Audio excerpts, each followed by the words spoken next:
espèces utiles à l'homme. Bien plus forts que les OGM, des espèces vivantes fabriquées de toutes pièces, des bactéries reprogrammées pour produire de la lumière, des médicaments ou des carburants. Ces projets un peu fous sont pourtant en marche. Une véritable révolution scientifique. Son nom, la biologie synthétique. C'est une révolution en ce qu'au lieu de chercher à comprendre des êtres vivants qui nous sont donnés comme ça dans l'Arche de Noé, on cherche à en construire, à en créer. Ce rêve plein de promesses réveille aussi les fantasmes les plus fous, les peurs les plus profondes.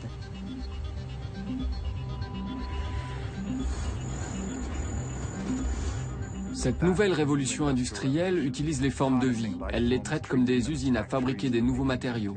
Et cela va changer considérablement la société. Ça aura un impact majeur sur l'environnement.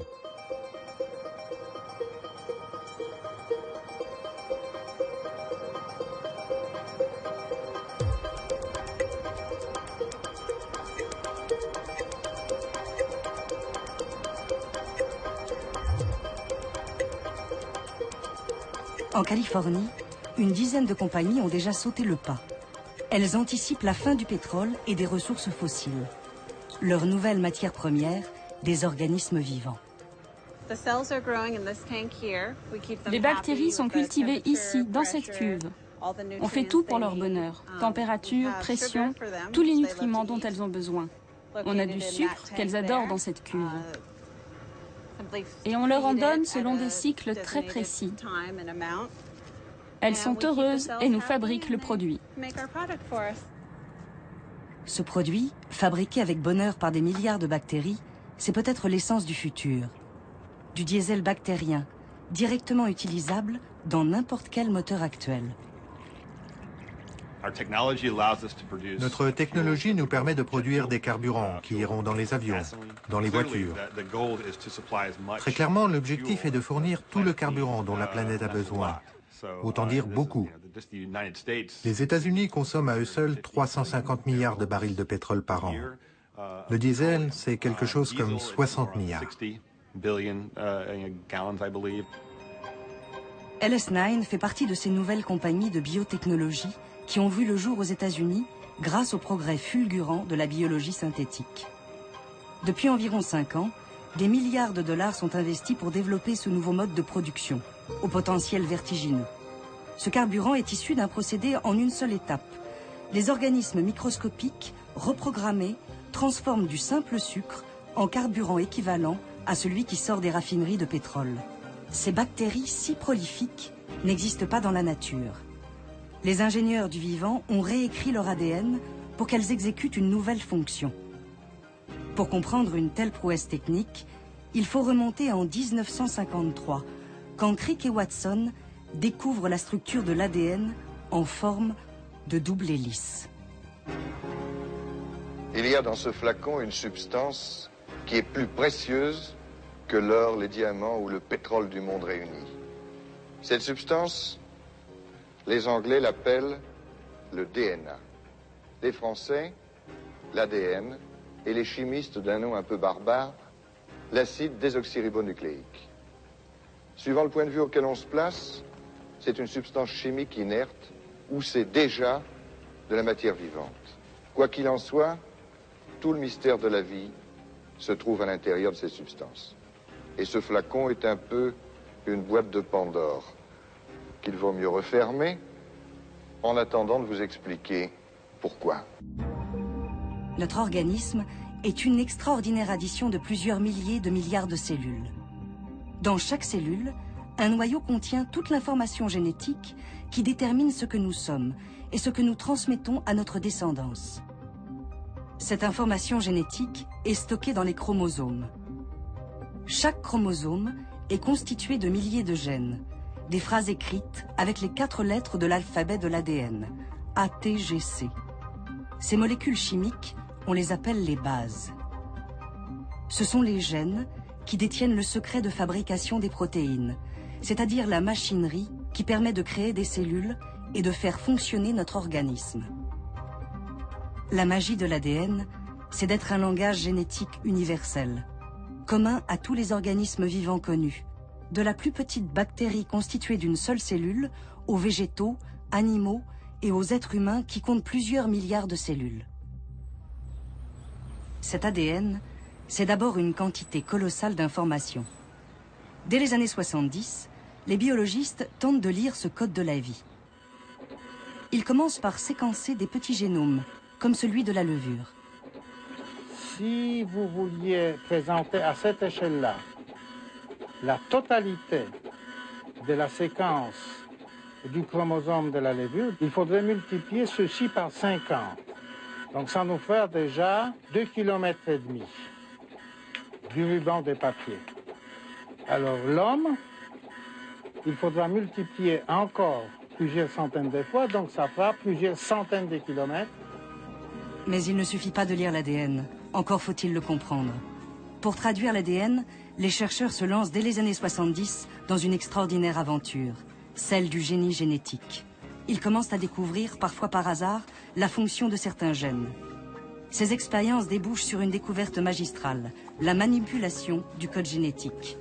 Il devient possible de copier et coller des gènes d'une espèce à l'autre pour transmettre des fonctions nouvelles.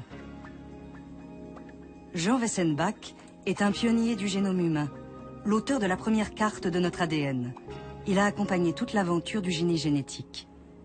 La première application commerciale, ça a été l'insuline, qui de toute façon posait problème puisque les insulines étaient essentiellement extraites surtout de porcs mais aussi de bovins et donc avec parfois des réactions allergiques. Donc pour pouvoir éviter ce type de réponse, ce qu'il fallait faire, c'était avoir de l'insuline humaine. Le transfert du gène de l'insuline humaine dans des bactéries permet d'en obtenir des quantités industrielles. C'est une révolution pour le quotidien de millions de diabétiques qui ont besoin de plusieurs doses d'insuline chaque jour pour vivre. Ce tournant marque surtout la naissance des organismes génétiquement modifiés, les OGM. Les industriels de l'agriculture y voient l'opportunité d'améliorer la compétitivité de certaines plantes. En leur transférant un gène de résistance aux parasites, ils augmentent le rendement des cultures.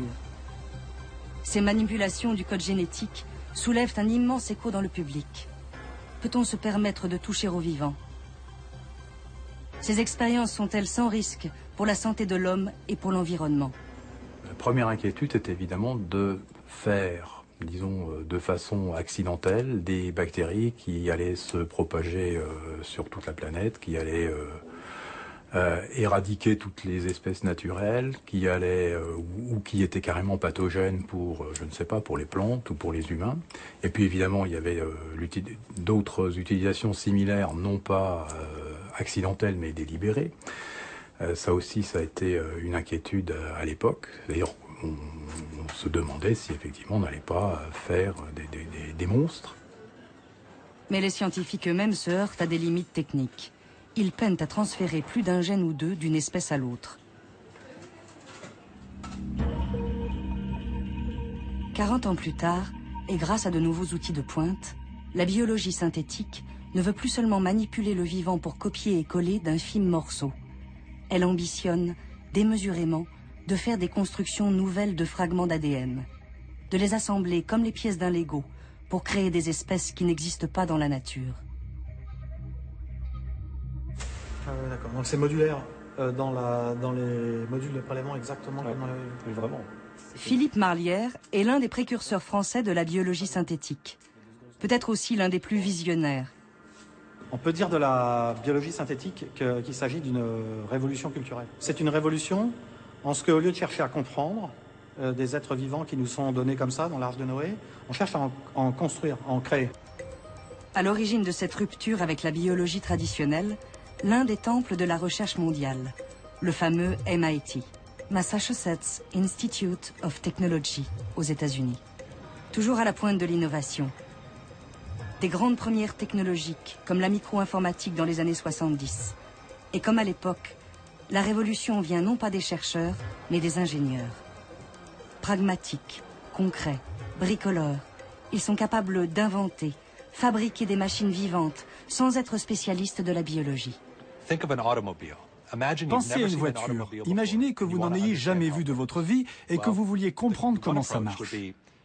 L'une des solutions, c'est de la mettre en pièces, d'étudier ces pièces, d'essayer de formuler des théories sur leur fonctionnement, de faire des listes de ces composants. Mais il y a une autre manière de faire les choses. Votre voiture est en pièces détachées. Maintenant, il faut essayer de les remettre ensemble. Qu'est-ce que c'est que ce truc? Est-ce que ça va vraiment dans le moteur? Puis-je le laisser de côté? Et à la fin, vous remettez tout ensemble, vous tournez la clé. Est-ce que la voiture démarre? Construire et apprendre en construisant, c'est une démarche très efficace en matière de découverte scientifique. Et ça n'a jamais été appliqué dans le domaine de la biologie. Drew Handy est considéré comme le plus doué de sa génération, un avant-gardiste, le premier théoricien de la biologie de synthèse.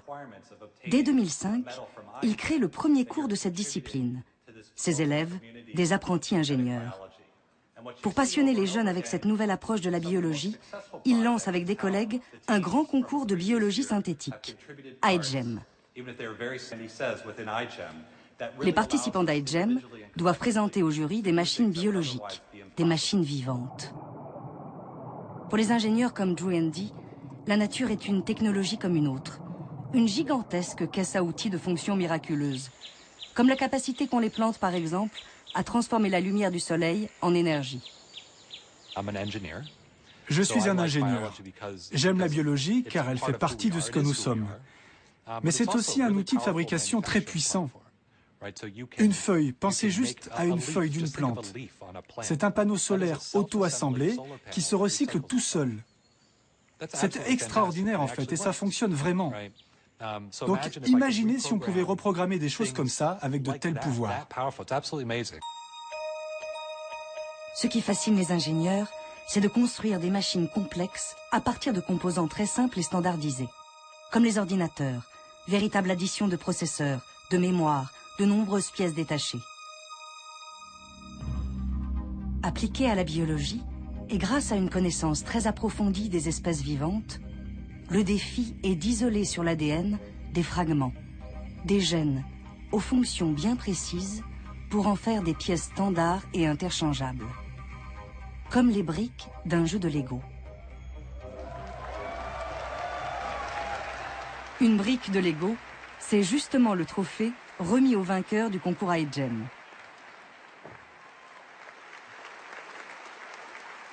Dans ce concours, les Legos sont des gènes à assembler et recombiner en une construction plus complexe.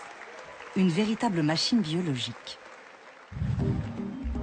Ces Legos d'ADN ont été baptisés biobriques. Ce sont des fragments d'ADN écrits avec les 4 lettres du code génétique, ATGC.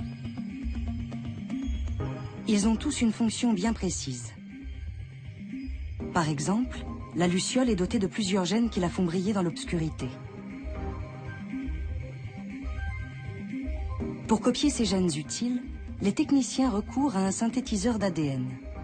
Exactement comme une imprimante à jet d'encre, ils puisent dans 4 cartouches les bases de l'ADN. Au lieu de couleurs, la machine extrait les bases chimiques A, T, G, C. Pour recréer un morceau d'ADN devenu entièrement synthétique, c'est-à-dire fabriqué par la main de l'homme. Au MIT, toutes les biobriques créées par les étudiants du concours iGEM sont répertoriées en ligne. Elles s'accumulent d'année en année. Une sorte de catalogue de vente par correspondance, à la seule disposition des nouvelles équipes du concours. Ces précieuses briques sont conservées dans un simple frigo. Randy Redberg est le maître des lieux. C'est l'un des fondateurs du concours iGEM. Après une longue carrière dans l'informatique, il voit en la biologie synthétique la nouvelle frontière des ingénieurs. Il est à l'origine avec Tom Knight du concept même des biobriques. Nous avons 5000 biobriques dans ce frigo qui ont été créées par les précédentes équipes d'iGEM. Quand les étudiants les reçoivent, ils peuvent mettre de l'eau pour réhydrater l'ADN, l'aspirer dans une pipette, l'introduire dans une cellule et la faire se multiplier pour qu'elle fasse à peu près tout ce qu'ils veulent. Quand ils reçoivent ces briques, les étudiants sont très excités parce que pour la première fois, ils disposent d'un millier de vrais morceaux d'ADN avec lesquels ils peuvent construire tout ce qu'ils veulent. Et ça, c'est quelque chose que leurs professeurs n'ont jamais pu faire de toute leur carrière. Cambridge, en Angleterre, l'une des plus prestigieuses universités mondiales, ne manquerait pour rien au monde le concours. Chaque année, le top départ est donné en juillet. L'excitation est à son comble chez les apprentis ingénieurs. Comme 130 équipes concurrentes, celle de Cambridge doit imaginer une machine biologique construite à partir des biobriques du MIT. Mais il ne suffit pas de programmer un nouvel ADN. Encore faut-il qu'il s'anime et devienne un véritable organisme vivant. Pour y parvenir, les étudiants doivent insérer leur programme dans un châssis. Le châssis idéal, c'est une bactérie, Escherichia coli, dite E. coli. Elle est sortie de l'anonymat en 2011. Certaines souches extrêmement virulentes ont été à l'origine d'intoxications alimentaires, parfois mortelles. Mais en temps normal, c'est une star des biologistes, utilisée par tous les chercheurs car son génome est très bien connu. La meilleure preuve que toutes les souches d'E. coli ne sont pas mortelles, c'est que nous en hébergeons des milliards sur notre peau et dans tout le corps. Nous en comptons même plus que de cellules. Ces bactéries nous sont indispensables. Celles qui séjournent dans notre intestin, par exemple, permettent la digestion. C'est un organisme simple, doté d'une seule cellule, avec un avantage majeur. Aucun noyau ne protège l'ADN. On peut donc la vider d'une grande partie de son ADN superflu et ne conserver que les gènes indispensables à sa survie. Les ingénieurs du vivant peuvent ensuite lui injecter des biobriques pour lui conférer une nouvelle fonction. Par exemple, des morceaux d'ADN de la luciole, qui lui permettent de diffuser de la lumière. La bactérie peut donc lire un nouveau programme génétique et l'exécuter. Paul, un Français étudiant de l'équipe de Cambridge, a passé tout l'été à bricoler de l'ADN pour que des bactéries clignotent en bleu. Dans cette flasque, on a une colonie d'Escherichia coli, qui est une bactérie qui d'habitude vit dans la flore intestinale, dans laquelle on a introduit des gènes de bactéries vivant en symbiose dans des animaux marins comme les poulpes. Et dans les poulpes, ces bactéries émettent une lumière utilisée par le poulpe pour attirer des proies. Et ici, donc, on a la même lumière qui est émise, donc le nid émet une lumière bleue. Dans le concours AEGEM, les étudiants sont appelés à dépasser la dimension purement technique de leur projet et à penser à des applications concrètes. Pour imaginer leurs bactéries lumineuses Iglolae dans le futur, l'équipe de Cambridge a fait appel à Alexandra Daisy-Ginsberg, une designer anglaise experte en biologie synthétique. En tant que designer, la biologie synthétique m'intéresse par les nouveaux matériaux ou procédés de fabrication qu'elle rend possible. En tant qu'artiste, je suis intéressée par le fait qu'on puisse intervenir à cette frontière entre ce qui est naturel et ce qui ne l'est pas, par la place que cette nouvelle technologie pourrait avoir pour nous dans l'avenir. Avec notre projet cette année, on cherche à produire de la bioluminescence, donc de la lumière par des bactéries. Il peut y avoir beaucoup d'applications dans nos vies quotidiennes. On peut imaginer par exemple que les réverbères dans la rue pourraient être remplacés par des arbres luminescents. 4 mois plus tard, l'équipe de Cambridge et toutes les autres, 1500 étudiants du monde entier, viennent enfin présenter leurs créatures microscopiques. Des machines biologiques qui se veulent utiles à l'humanité, ou simplement aussi fun que des applications pour iPhone.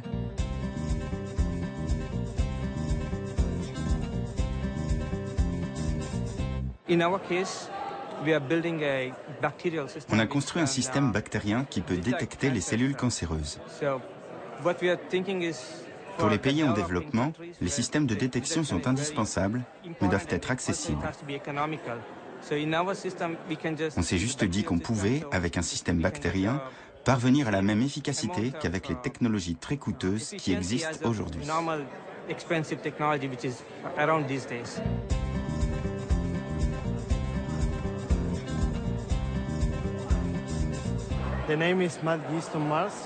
Le nom de notre projet, c'est les levures folles de Mars. Et elles sont folles parce qu'elles ont le même système prionique que les vaches folles. Et notre but, c'est d'assombrir la couleur de Mars pour la rendre habitable par les humains. Ces jeunes Espagnols reprennent un thème classique de la science-fiction, le terraforming, ou le fantasme de transformer l'environnement d'une planète pour la rendre vivable. Mais qu'il soit un peu fantaisiste comme celui-là, ou utile, comme la détection du cancer, ces projets n'ont pas vocation à être commercialisés. L'objectif, c'est de démontrer que la biologie du XXIe siècle est accessible à de très jeunes étudiants. Qu'ils peuvent accomplir quelque chose d'efficace en 4 mois seulement. Quand j'ai lancé iGEM, mes amis du MIT, qui sont des professeurs de biologie et donc des gens très intelligents, m'ont dit que ce que je faisais était mal. Que je me moquais des étudiants en leur faisant croire qu'ils pourraient accomplir quelque chose en un été. J'aimerais faire un petit sondage. Selon votre expérience d'iGEM, est-ce que la biologie est trop complexe pour des étudiants non diplômés? Non, ok. Je crois qu'on a répondu à la question. En 6 années d'existence, le concours iGEM a vu défiler des projets de plus en plus sophistiqués. Des Suisses qui s'attaquent aux moustiques pour les empêcher de disperser le paludisme, à l'équipe de Pékin, avec son kit biologique de décontamination de l'eau polluée aux métaux lourds, ou encore l'équipe de Cambridge en Angleterre, et ses bactéries lumineuses, supposées illuminer le monde.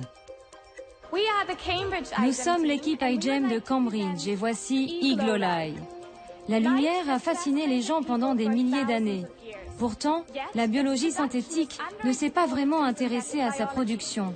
Et jusqu'ici, aucune biobrique du registre ne permettait une production autonome de lumière.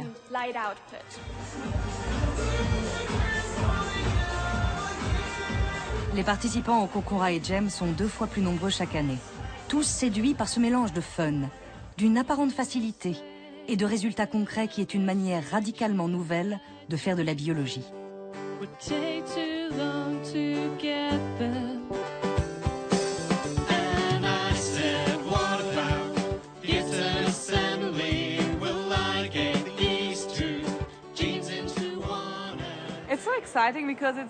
C'est vraiment excitant, car pour moi, la biologie, c'était juste observer des processus, regarder des trucs. Mais être un ingénieur, c'est vouloir construire par soi-même. La biologie se construit toute seule et pourtant, je peux agir sur ce processus. C'est incroyable. Cette frontière est vraiment fascinante.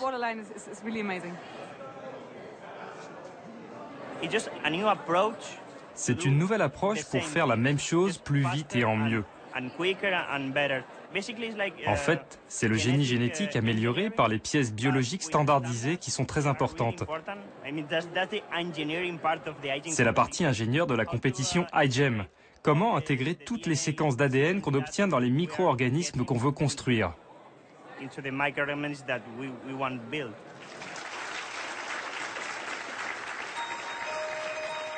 Cette future génération illustre une rupture majeure avec la biologie traditionnelle. Les ingénieurs veulent utiliser le vivant, non plus seulement pour le comprendre ou le modifier, mais pour en fabriquer un de toutes pièces, plus utile. Si cette révolution est aujourd'hui possible, c'est grâce à un immense bond technologique. Quand vous êtes en laboratoire, à peu près tout doit être fait manuellement. En tant qu'ingénieur, je trouve ça pénible. Tout est assez basique et ennuyeux. Pas ennuyeux, mais fastidieux. Ce sont les ordinateurs qui devraient faire ce travail. Et ça, c'est ce que j'ai vraiment envie de changer. Chaque chose que je vois dans le labo, je me dis, ça devrait être automatisé, ça devrait être automatisé, on peut faire ça plus vite. L'automatisation, c'est justement ce qui permet à la biologie de changer d'échelle. En 10 ans, les techniques ont doublé en performance chaque année, à des coûts de plus en plus faibles. L'illustration la plus spectaculaire, c'est le séquençage des quelques 20 000 gènes du génome humain, soit 6 milliards de bases ATGC, les 4 lettres élémentaires de l'alphabet génétique. Pour y parvenir, il aura fallu 13 ans et 2,5 milliards d'euros. Jean Wessenbach a participé à cette grande aventure. Il a été le témoin de l'explosion des techniques qui permettent 10 ans plus tard de séquencer un génome entier en quelques semaines pour quelques milliers d'euros. Est-ce que l'automatisation a été un élément déterminant? Bien sûr, elle l'a été parce que on est obligé de faire des expériences à très grande échelle, tout simplement parce qu'on n'est pas sûr du résultat qu'on va obtenir. Donc on va faire on va tester tout un tas de petites variations qu'on a introduites jusqu'à trouver celle qui est optimale. L'automatisation, c'est aussi ce qui permet de fabriquer à la commande les fameuses biobriques du MIT. La possibilité de copier des fragments génétiques de manière quasi industrielle.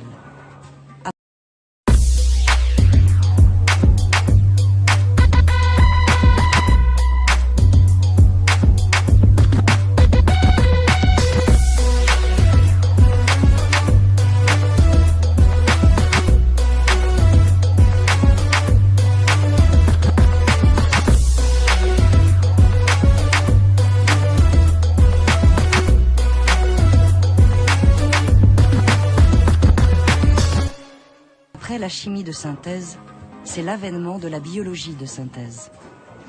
La société Gene Hart en Allemagne est l'un de ces nouveaux industriels de la biologie.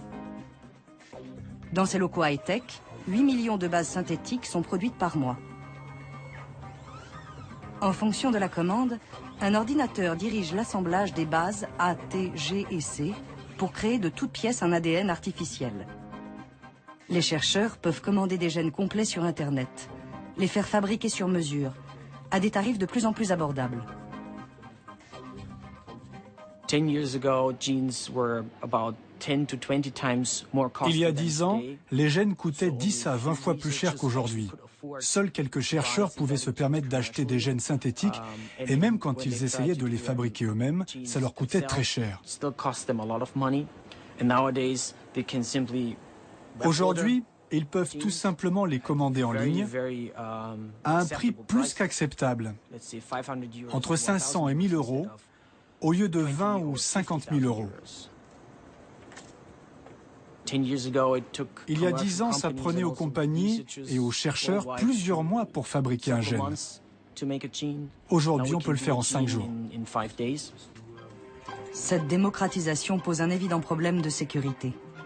Si quelques clics de souris suffisent à commander des gènes synthétiques sur Internet, comment en empêcher l'utilisation malveillante?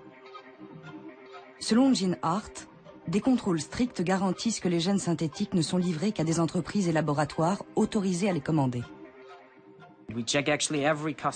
En fait, on vérifie chaque client qui passe une commande à Gene Hart, ainsi que chaque séquence demandée.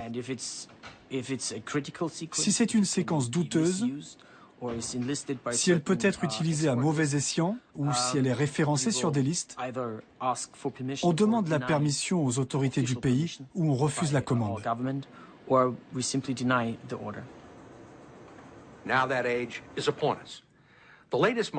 Gene Hart travaille avec les plus grands laboratoires de recherche mondiaux.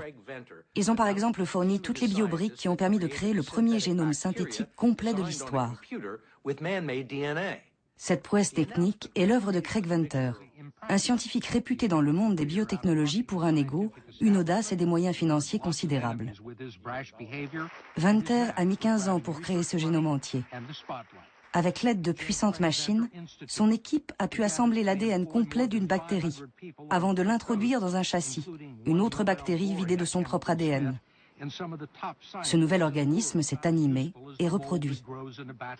C'est la première fois qu'un organisme vivant se développe avec un ADN entièrement conçu par la main de l'homme.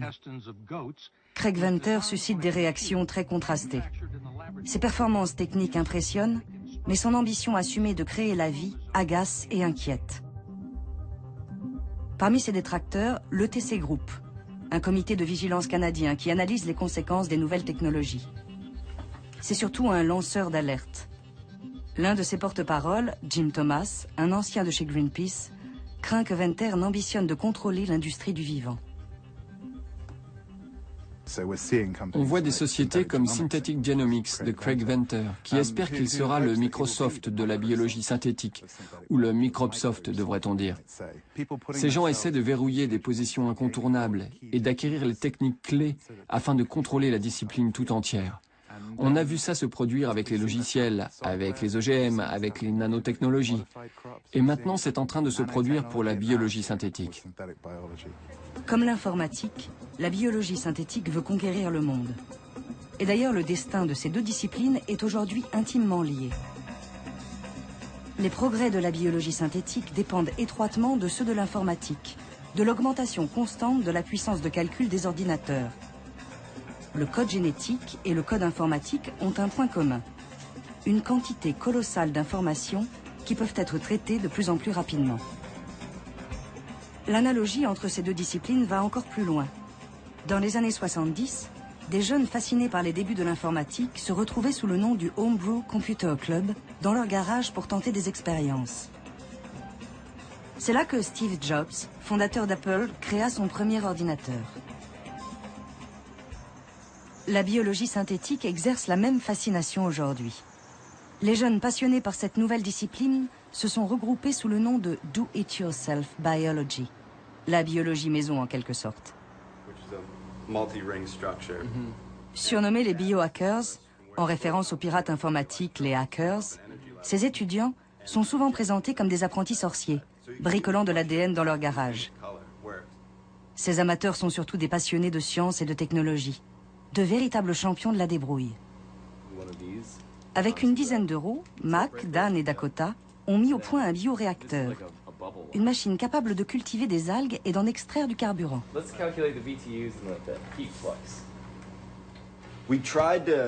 On a essayé de fabriquer ce bioréacteur avec des matériaux facilement accessibles et bon marché. 2 bouteilles de 2 litres qu'il vous reste après avoir bu votre soda. Dan et son grand-père ont assemblé ça avec des bouts de bois. Ça, ce sont des tubes qu'on a eus à l'école. Et le système de pompage qu'on utilise, on l'a trouvé dans le grenier de notre école. Il traînait là depuis 10 ans au moins. Et le système d'éclairage a coûté 5 $. Tout l'intérêt, c'est d'arriver à fabriquer ça avec quelques dollars pour que n'importe qui puisse le faire. Ça nous a coûté peut-être 20 $ en tout. Ceux qu'on trouve dans les labos peuvent coûter plusieurs centaines de milliers de dollars. Jason Bob et moi avons fondé DY Bio en 2008. Des amis communs nous ont présenté et on s'est découvert une passion commune pour la science non institutionnelle. Et quelques semaines plus tard, on s'est retrouvés avec des copains et on a commencé des expériences de biologie moléculaire à la MacGyver. Ce sont des gens qui sont surtout intrigués par les biotechnologies et qui se disent qu'on n'a peut-être pas besoin d'être un génie avec un doctorat pour pouvoir faire ça. Ces biologistes amateurs présents sur les 5 continents s'inspirent des géants de la biologie synthétique. Craig Venter vient de recevoir 600 millions de dollars du pétrolier ExxonMobil pour faire produire du carburant à des algues synthétiques. Ces algues sont naturelles, mais la différence avec ce que font Craig Venter et Synthetic Genomics, c'est qu'ils examinent le génome et la structure ADN de ces organismes pour essayer de reprogrammer synthétiquement ces algues avec un bien meilleur rendement. Nos algues ont un rendement de 20 à 30%, mais celles qui sont synthétiques peuvent dépasser les 50%. Ces biohackers avouent la modestie de leur démarche. Mais ils rêvent du jour où ils pourront programmer des cellules comme on crée des logiciels informatiques.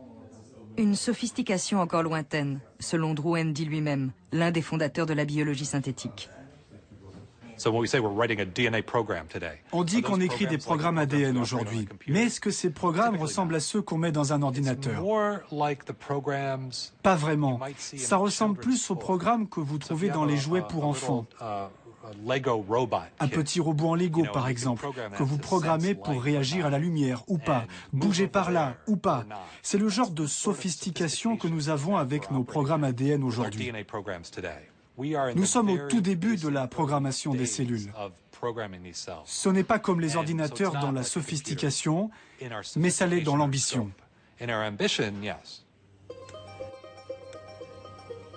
Même si la biologie de synthèse paraît être une technologie naissante, dont l'efficacité reste modeste, des milliards de dollars sont déjà investis pour la rendre opérationnelle à grande échelle. Carburant, médicaments, plastique, tout ce que la chimie de synthèse a produit de façon coûteuse et polluante, la biologie de synthèse se propose de le produire de manière écologique, à partir de matières vivantes. Une sorte de chimie verte qui fait des microbes les nouvelles usines du XXIe siècle. Premier produit sur le point d'arriver sur le marché, c'est un médicament, l'artémisinine de synthèse. Cette molécule thérapeutique est une cause inattaquable. C'est le traitement curatif le plus efficace d'un fléau pour les pays du Sud, le paludisme ou malaria. Chaque année, l'épidémie tue 1 million de personnes, surtout des enfants de moins de 5 ans. L'artémisinine naturelle est extraite de l'armoise, une plante cultivée principalement en Asie et en Afrique de l'Est. Mais elle est de plus en plus rare. Sa production est longue et coûteuse et reste très insuffisante. Jay Kisling, un ingénieur californien, est à l'origine d'une découverte majeure. Il a trouvé le moyen de produire de l'artémisinine de synthèse grâce à des bactéries reprogrammées. Après le laboratoire et la preuve de concept, c'est le géant pharmaceutique français Sanofi Aventis, à l'autre bout de la planète, qui doit industrialiser le procédé. Ce qu'a développé Kissling est quelque chose qui relève d'un procédé de laboratoire. Ils avaient déjà des performances qui étaient intéressantes, mais ensuite, quand il s'agit de passer de l'échelle d'une vingtaine de litres maximum à des fermenteurs qui seront des fermenteurs de l'ordre de 100 à 200 mètres cubes, donc, qui sont des fermenteurs de taille industrielle. Ça, c'est un travail qui n'avait pas ou peu été approché par l'équipe de Kissling et d'Amiris et qu'on a largement développé pour pouvoir être capable d'aller en phase d'industrialisation.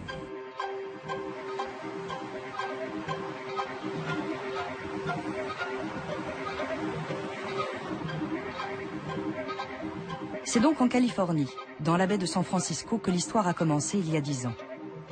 Avant de croiser la route de l'artémisinine, Jay Kissling travaillait sur des levures, des organismes aussi simples que les bactéries. Un modèle comme un autre pour se lancer dans l'aventure de la biologie synthétique.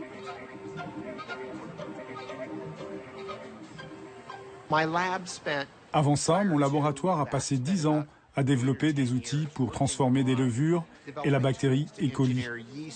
Au moment de choisir un produit pour nos expériences, l'un de mes étudiants m'a dit « Tiens, regarde cet article sur l'artémisinine ». On s'est dit « Super, c'est un produit aussi bien qu'un autre ». À part mes cours de biologie, je ne savais pas grand-chose sur le paludisme. On a donc appris beaucoup sur les circuits métaboliques et on s'est mis au travail. Les circuits métaboliques sont des cascades de transformations chimiques. C'est par exemple tout le chemin parcouru entre le principe actif naturel de l'armoise et ce qui deviendra 18 mois plus tard de l'artémisinine, une molécule thérapeutique. Ce circuit, modifié par la biologie synthétique, permet de réduire ce délai d'1 an et de produire beaucoup plus de médicaments. Pour obtenir un microbe capable de produire de l'artémisinine, on a dû prendre le circuit métabolique de l'armoise, la plante originelle, et insérer ce circuit à l'intérieur d'une levure. Cela a permis à la levure de produire l'artémisinine. Pour financer ses recherches, Jay Kissling a reçu 42,5 millions de dollars de la fondation Bill Gates, engagée dans la lutte contre le paludisme. Une partie de ces fonds a servi à créer la société Amiris en 2005. Une compagnie à la mentalité très californienne, qui ne recrute que des salariés mus par une même ambition, avoir un impact positif sur le monde. On s'est dit, waouh, de toutes les choses utiles qu'on peut imaginer faire en utilisant la biologie synthétique, améliorer la disponibilité de ce médicament qui connaissait en 2004 une véritable pénurie, ça permettrait de fournir un traitement à chaque enfant atteint du paludisme. Et franchement, même si j'adore la technologie comme tout le monde ici, ça, c'est la raison pour laquelle on se lève chaque matin. Ce qui a séduit la Fondation Gates, c'était l'idée d'utiliser la biologie synthétique pour répondre au grave manque d'antipaludéens efficaces. D'ici 2013, la moitié de la production mondiale d'artémisinine, assurée jusque-là par des paysans d'Asie et d'Afrique, sera remplacée par les cuves de fermentation de Sanofi Aventis. Ce qui est prévu, c'est qu'en fait, on équilibre le marché à un prix qui soit un prix d'équilibre qui ne laisse pas les paysans d'un côté. Donc, en fait, on va contrôler d'une certaine manière les quantités qui seront cultivées, les surfaces qui seront cultivées, avec la production qui sera faite d'une manière synthétique. Même si l'objectif est de sauver des vies, l'ETC Group craint des conséquences dramatiques sur le revenu des producteurs d'artémisinine et à terme de toutes les ressources naturelles.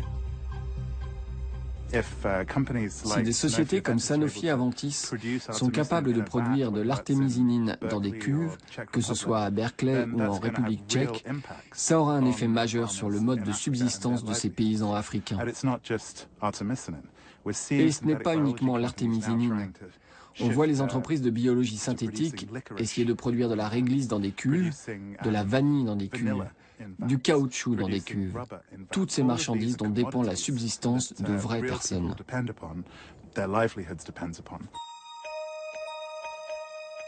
De fait, la biologie de synthèse pourrait remplacer la plupart des produits naturels. Jay Kissling et Amiris en font déjà l'expérience. En modifiant quelques étapes, les bactéries reprogrammées pour obtenir de l'artémisinine peuvent aussi fabriquer une grande variété de produits, du caoutchouc, de la vitamine A, ou encore et surtout du carburant. On s'est donc demandé ce qu'on allait faire. Et en envisageant les défis les plus difficiles, celui qui nous motivait le plus, c'était cette idée de produire un carburant sans compromis. Par sans compromis, je veux dire que ses qualités seraient meilleures que celles des produits issus du pétrole. Pas « tiens, j'aimerais utiliser un produit renouvelable, mais il coûte beaucoup plus cher et il ne marche pas très bien dans ma voiture ». Non, ce serait le même prix et ce serait aussi bien, si ce n'est mieux.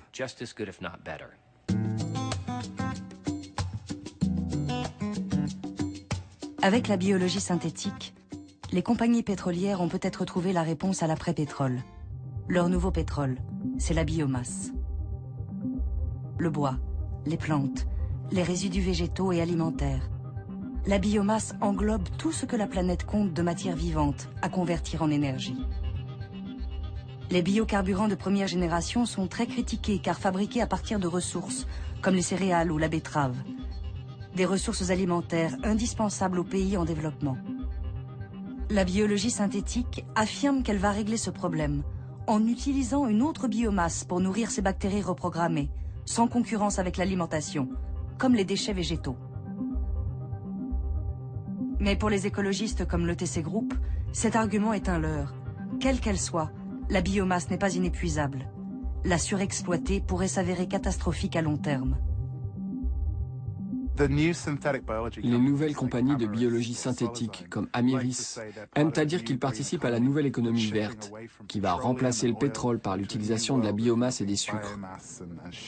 En réalité, ces compagnies ont des accords avec les compagnies pétrolières, avec Total, avec BP, avec Shell, avec Chevron. Et au bout du compte, ce seront les mêmes grosses compagnies qui contrôleront ces nouvelles ressources. Le problème avec ça, c'est que vous changez les matières premières, et donc vous changez l'économie dans laquelle on vit. Il n'y a tout simplement pas assez de biomasse pour faire ça. Si la biologie synthétique tient ses promesses, c'est toute l'économie mondiale qui devra s'adapter à une nouvelle révolution industrielle. Mais a-t-on suffisamment de recul pour propulser cette technologie naissante dans notre vie quotidienne? L'arbre du vivant, qui a permis l'évolution de toutes les espèces, va connaître une nouvelle branche. Une branche artificielle, faite d'espèces créées par la main de l'homme. Qui peut garantir que ces nouveaux organismes ne vont pas dominer et détruire nos écosystèmes naturels? Pour contrer ces peurs, Randy Redberg, l'une des grandes figures de la biologie synthétique, s'appuie sur son expérience de l'informatique. Il a vu la naissance des premiers ordinateurs dans les années 60 et le fantasme de machines qui allaient devenir des cerveaux géants, remplaçant la main de l'homme. Pour lui, les peurs liées à la biologie synthétique seront aussi infondées. Les ordinateurs se sont améliorés de plus en plus, mais ils ne sont pas devenus plus intelligents. Ils sont devenus meilleurs en musique, en graphisme, dessin, interface, en communication, en réseau. Je pense que c'est un peu la même chose pour la biologie synthétique. Se demander si on crée de la vie ou pas, si c'est une forme d'évolution ou pas, n'est pas le plus important pour décrire la biologie synthétique. Le point fondamental, c'est que nous pouvons construire des systèmes qui peuvent faire des choses importantes. Il faudra donc considérer les espèces synthétiques comme n'importe quelle autre technologie, à la différence près que les bactéries reprogrammées sont des espèces vivantes qui vont évoluer. Aussi, pour d'autres scientifiques, des précautions s'imposent. Leur solution ? Créer un nouveau code génétique incompatible avec le vivant tel qu'il existe dans la nature. Philippe Marlière et ses collègues ont essayé de changer l'une des 4 lettres de l'ADN. Ce nouvel alphabet génétique ne serait plus ATGC, mais AXGC. L'expérience était intéressante parce que d'abord, il était impossible de dire s'il serait possible, par un moyen purement automatique, extrêmement simpliste, de forcer une bactérie conventionnelle à adopter au cœur de sa matière génétique une lettre que nous aurions décidée. Alors, est-ce que ce serait possible? Et deuxièmement, si c'était possible, combien de temps ça prendrait? Combien d'étapes d'adaptation génétique? Pour se reproduire, les bactéries ont besoin des 4 bases chimiques ATGC. Pour forcer la bactérie à dépendre d'une base artificielle X, l'équipe de Philippe Marlière a mis au point une culture de bactéries automatisée. Quand les bactéries ont du mal à proliférer, la machine leur donne la base naturelle T. Quand au contraire, elles se reproduisent massivement, elles reçoivent la base artificielle X. À la surprise des chercheurs eux-mêmes, la bactérie s'est mise à proliférer de mieux en mieux avec la base artificielle X. En l'espace de 5 mois seulement, elle s'est complètement adaptée au changement de son texte génétique. Maintenant, on va essayer de changer les 3 autres bases.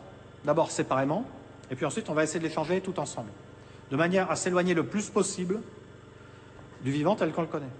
Mais il est clair que le jeu en vaut la chandelle parce que, ce faisant, on va parvenir à des espèces vraiment artificielles pour le coup et qui vont dépendre d'ingrédients qu'il n'y a absolument pas dans la nature et qu'elles sont incapables de fabriquer elles-mêmes. Le pari de Philippe Marlière, c'est que plus les espèces synthétiques seront différentes des espèces naturelles, et moins elles pourront se mélanger. Mais cette capacité de réécriture du code génétique pose une autre question. Et s'il devenait possible de créer de nouveaux organismes, plus dangereux? Certains parlent déjà de bioterrorisme, de bacilles synthétiques de l'anthrax ou de la peste. Il n'est pas du tout évident que des gens vont créer en laboratoire des virus plus dangereux que ceux qui existent dans la nature. Je ne dis pas qu'on ne pourrait pas le faire dans 100 ans, mais la nature se débrouille plutôt bien. Fièvre hémorragique, Ebola, HIV, SARS, la grippe. Il y a déjà pas mal de bons exemples et il y en aura probablement d'autres.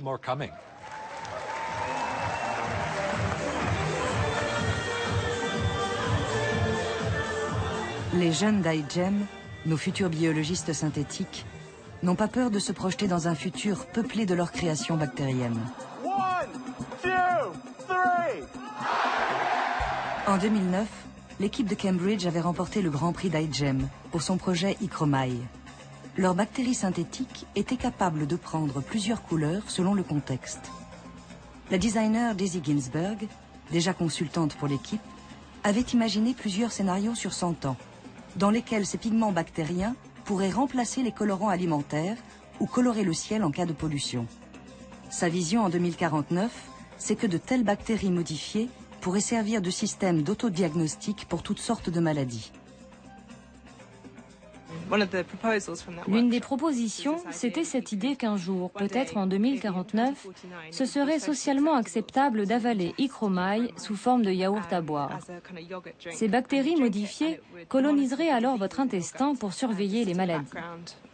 Lorsqu'elles détecteraient quelque chose, des composés chimiques produits par les pathogènes, elles se mettraient à produire de la couleur et ce serait très facile à voir dans vos excréments.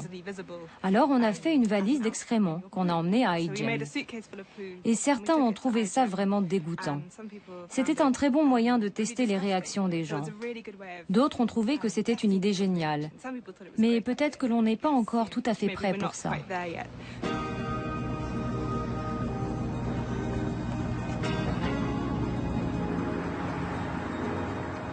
Les fondateurs du concours iGEM, Drew Handy et Randy Redberg, rêvent d'un futur où la biologie synthétique fera partie intégrante de nos vies. Où notre peau ne serait pas seulement un repère de bactéries, mais une fabrique vivante de parfums. Imaginez qu'on puisse reprogrammer les bactéries qui vivent sur notre peau pour générer différentes fragrances. À quoi ressemblerait l'industrie du parfum ? Un industriel qui aurait mis au point un cocktail de produits chimiques formant un excellent parfum pourrait travailler avec des ingénieurs en biologie synthétique pour faire fabriquer ces composants par un micro-organisme, un organisme qui vit sur notre peau. Comment diffuser ce nouveau parfum dans le monde entier? En le mettant sur Internet. Sous quelle forme? Sous la forme d'une séquence d'ADN qui programme les composants constituant le parfum. Partout dans le monde, les gens pourraient télécharger cette séquence d'ADN, la synthétiser sur place et modifier leur peau avec un parfum vivant. Je pense que la biologie synthétique va entrer dans nos vies d'abord par les annonces d'avancées scientifiques, puis, au cours de la prochaine décennie, par les exemples de certaines entreprises qui auront réussi à accomplir quelque chose, à soigner des maladies de cette manière. Et puis, dans les 20 ans qui suivront, il devrait y avoir des percées importantes. Les gens commenceront à en entendre vraiment parler et à l'utiliser personnellement. Dans 50 ans? Je ne sais pas. C'est assez long, mais c'est l'échelle de temps qu'il faut envisager pour des changements de l'ampleur de ceux dont nous parlons. C'est excitant au début, mais à la fin, tout le monde l'a, et ça semble totalement normal.